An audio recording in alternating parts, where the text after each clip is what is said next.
നാം പല കാര്യങ്ങളിലും നമ്മുടെ കഴിവ് തെളിയിച്ചിട്ടുള്ളവരാ. എന്നാൽ ദൈവിക കാര്യങ്ങളിൽ നമുക്കുള്ള യോഗ്യത എന്താണ് എന്ന് നാം തിരിച്ചറിയാറുണ്ടോ? നമുക്കുള്ള യോഗ്യത എന്ത് എന്ന് തിരിച്ചറിഞ്ഞ് നാം ജീവിക്കുമ്പോഴാണ് ജീവിതയാത്രയിൽ വിജയം കാണുവാൻ നമുക്ക് കഴിയുന്നത്. ലൂക്കോസ് എഴുതിയ സുവിശേഷം 7-ാം അധ്യായത്തിൽ ശതാധിപന് പ്രിയനായ ദാസൻ ദിനം പിടിച്ച് മരിപ്പാറായിരിക്കുന്ന ഒരു സാഹചര്യം അവിടെ കാണുവാൻ കഴിയും. യേശു വന്ന് തന്റെ ദാസനെ രക്ഷിക്കേണ്ടതിന് അവനോട് അപേക്ഷിപ്പാൻ യഹൂദന്മാരുടെ മൂപ്പന്മാരെ യേശുവിന്റെ അടുക്കൽ അയക്കുന്ന ഭാഗം. അവർ യേശുവിന്റെ അടുക്കൽ വന്നു അവനോട് താല്പര്യമായി അപേക്ഷിച്ചു. നീ ഇത് ചെയ്തു കൊടുക്കുവാൻ അവൻ യോഗ്യൻ എന്ന് പറയുന്ന ഭാഗം നമുക്കവിടെ കാണുവാൻ കഴിയും. അതിന്റെ കാരണമായി അവർ പറയുന്നത് നമ്മുടെ ജനത്തെ സ്നേഹിക്കുന്നു, ഒരു പള്ളി തീർപ്പിച്ചു തന്നിരിക്കുന്നു എന്നെല്ലാമാണ് ശതാധിപന്റെ യോഗ്യതയായി അവർ പറയുന്നത്. യേശു അവരോട് കൂടെ കടന്നു ചെന്ന് വീടിനോട് അടുപ്പാറായപ്പോ ശതാധിപൻ സ്നേഹിതന്മാരെ യേശുവിന്റെ അടുക്കൽ അയച്ചിട്ട് പ്രകാരം പറയുന്നത് കാണുവാൻ കഴിയും. കർത്താവെ, പ്രയാസപ്പെടേണ്ട,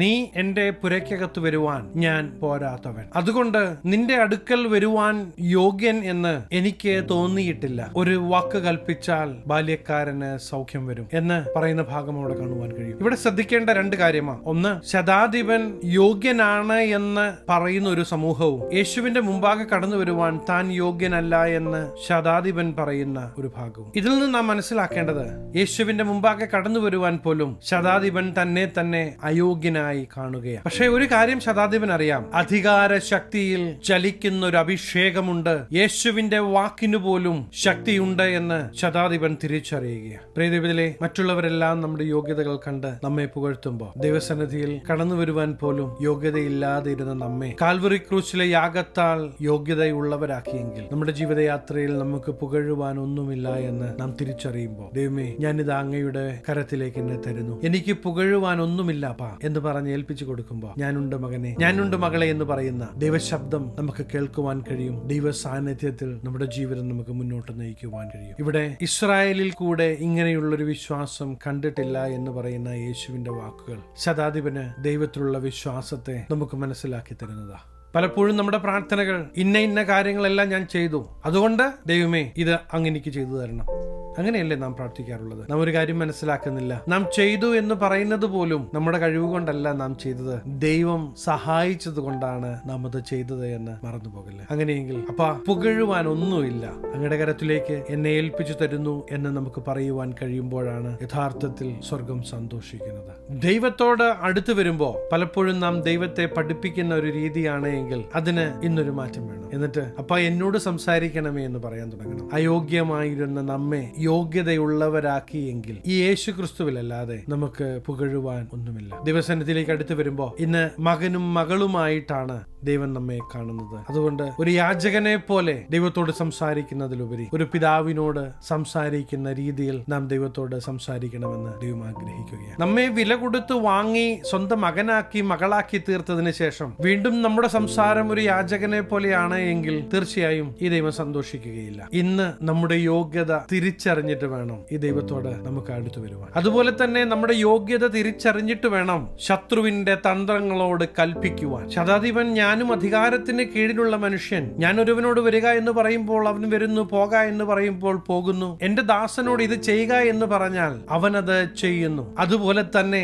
യേശുവിന്റെ വായിൽ നിന്ന് വരുന്ന വാക്കുകൾ എക്സിക്യൂട്ട് ചെയ്യുവാൻ, പ്രാവർത്തികമാക്കുവാൻ ഒരു സംഘം ദൂതന്മാരുണ്ട് എന്ന് ശതാധിപൻ തിരിച്ചറിയുകയാണ്. ഇന്ന് യേശുവിന്റെ മകനായി മകളായി നാം മാറിയെങ്കിൽ, യേശുക്രിസ്തു നമ്മിൽ വസിക്കുന്നെങ്കിൽ നമ്മുടെ വാക്കുകൾക്ക് ഒരു അധികാരമുണ്ട് എന്ന് നാം തിരിച്ചറിയേണ്ടത് ആവശ്യമാണ്. ശത്രുവിന്റെ തന്ത്രങ്ങൾ കണ്ട് തിരിച്ചറിഞ്ഞ് ശത്രുവിന്റെ തന്ത്രങ്ങൾക്കെതിരെ കൽപ്പിക്കുവാനുള്ള ഒരു അധികാരം, എന്റെ കുടുംബത്തിൽ നിന്ന് കരമെടുക്കുക എന്ന് പറയുവാനുള്ള അധികാരം, അതെ, അവിടെ നിലവിളിയല്ല. ദൈവം നമുക്ക് നൽകിയിരിക്കുന്ന അധികാരം തിരിച്ചറിഞ്ഞ് നാം കൽപ്പിക്കാൻ തയ്യാറാകുമ്പോൾ തീർച്ചയായും ദൈവിക പ്രവൃത്തി നാം കാണുക തന്നെ ചെയ്യും. നമ്മുടെ വേദപുസ്തകത്തിൽ എവിടെ എടുത്തു പഠിച്ചാലും ശത്രുവായവൻ തന്റെ തന്ത്രവുമായി അടുത്തു വരുമ്പോൾ അവനോട് എതിർത്ത് നിൽക്കുവാനാ ദൈവജനം നമ്മെ പഠിപ്പിക്കുന്നത്. യേശുവിന്റെ നാമത്തിൽ കൽപ്പിക്കാനാ ദൈവജനം നമ്മെ ഓർമ്മിപ്പിക്കുന്നത്. അതെ, ശത്രുവിന്റെ തന്ത്രങ്ങളെ നോക്കി കൽപ്പിക്കുവാൻ ഒരു അധികാരം പ്രിയ ദൈവത്തിലെ ദൈവം നമുക്ക് നൽകിയിരിക്കുകയാണ്. യേശു കൂടെയുള്ളത്. അതുകൊണ്ട് തന്നെ അയോഗ്യതയിൽ കിടന്ന നമ്മെ യോഗ്യത ഉള്ളവരാക്കി മാറ്റിയ ദൈവസ്നേഹത്തെ കണ്ട്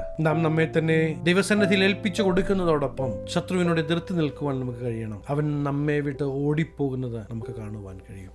ഒരു യോഗ്യതയും ഇല്ലാതെ, ആർക്കും വേണ്ടാതെ എല്ലാവരാലും ഉപേക്ഷിക്കപ്പെട്ട അവസ്ഥയിലായിരുന്ന നമ്മെ സ്നേഹിച്ച് വില കൊടുത്ത് വീണ്ടെടുത്തെങ്കിൽ ഇന്ന് നമ്മോട് കൂടെ ആരുമില്ല എന്ന് പറയല്ലേ. നമുക്ക് വേണ്ടി പ്രവർത്തിക്കുന്ന ജീവിക്കുന്ന ദൈവമുണ്ട് എന്ന് നാം തിരിച്ചറിയേണ്ടത് ആവശ്യമാണ്. ദൈവിക മഹത്വം കാണുവാൻ നമുക്ക് നമ്മെ തന്നെ ഏൽപ്പിച്ചു കൊടുക്കാം.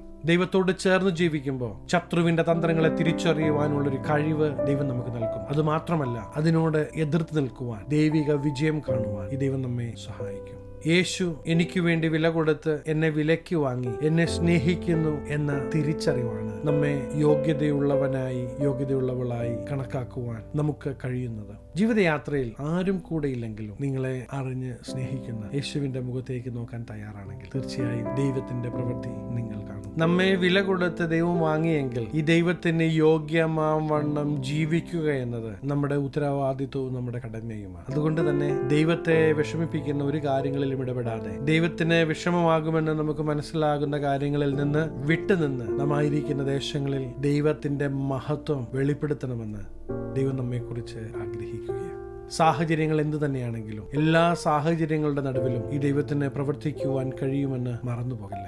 നമ്മെ വിളിച്ച ദൈവത്തിന് യോഗ്യമായ വണ്ണം നടക്കണമെന്ന് ദൈവവചനത്തിൽ പലയിടങ്ങളിലും അപ്പോസ്തലന്മാരിലൂടെ ദൈവം നമ്മെ ഓർമ്മിപ്പിക്കുന്നുണ്ട്. തെസ്സലോനിയർക്ക് എഴുതിയ 1-ാം ലേഖനം 2-ാം അധ്യായം 11-ാമത്തെ വാക്യത്തിൽ നമുക്കത് കാണുവാൻ കഴിയും. ദൈവം നമ്മിൽ നിന്ന് ആഗ്രഹിക്കുന്ന ഒന്നുണ്ട്, അത് പ്രാപിക്കുവാൻ പരിശുദ്ധാത്മാവ് നമ്മെ സഹായിക്കും.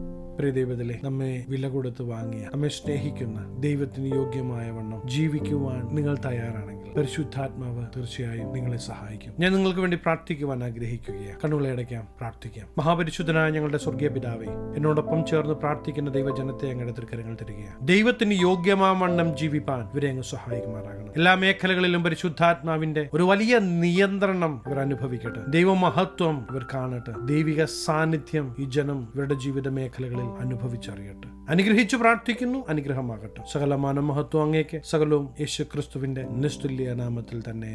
ആമേൻ. പ്രിയ ദൈവത്തിലെ, കൂടെയുള്ള നിങ്ങൾക്ക് വേണ്ടി പ്രവർത്തിക്കുന്ന, നിങ്ങളെ യോഗ്യത ഉള്ളതായി എണ്ണുന്ന, യേശുവിനോട് ചേർന്ന് നിന്ന് നിങ്ങളായിരിക്കുന്ന മേഖലകളിൽ നിങ്ങൾ ഒരു അനുഗ്രഹമാകുവാൻ വയ്യ. അതെ, തീർച്ചയായും നിങ്ങൾ ഒരു അനുഗ്രഹമാകും. ഈ ചെറു സന്ദേശം നിങ്ങൾക്ക് അനുഗ്രഹമായെങ്കിൽ തീർച്ചയായും ഞങ്ങളെ അറിയിക്കണം. അനേകർക്ക് അനുഗ്രഹമാകേണ്ടതിന് സ്നേഹിതർക്ക് ഷെയർ ചെയ്യുക, ഫോർവേഡ് ചെയ്യുക. നിങ്ങൾ ഈ ചാനൽ ഇതുവരെ ആയിട്ടും സബ്സ്ക്രൈബ് ചെയ്തിട്ടില്ല എങ്കിൽ തീർച്ചയായും സബ്സ്ക്രൈബ് ചെയ്യണം. ദൈവം അനുവദിച്ചാൽ അടുത്ത ദിവസം നമുക്ക് വീണ്ടും കാണാം. Stay blessed.